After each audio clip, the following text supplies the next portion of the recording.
My hope is that we only released these earlier, 2 days earlier. I'm sorry.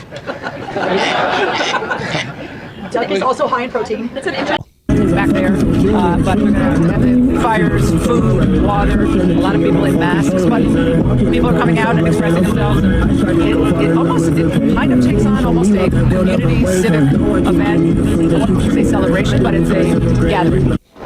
And although it was pretty peaceful, and it really was. I mean, in that vigil, it was basically people, they had a fire, they were giving out food, water, and, some people were chanting. So that was fine. But if you actually go into the mix and try to chat with people, you end up getting escorted out. And they kind of nicely, but aggressively escort you out across their border. So again, this did not go at all how they were hoping it to.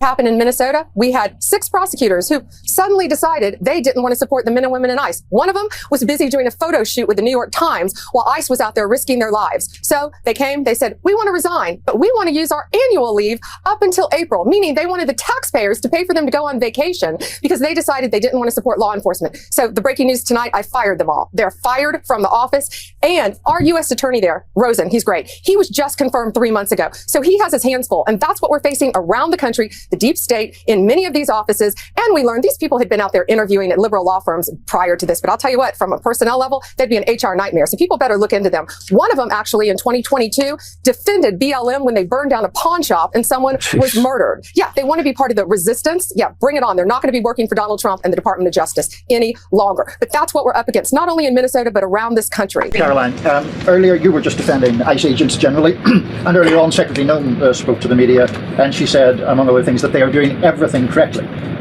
32 people died in ICE custody last year.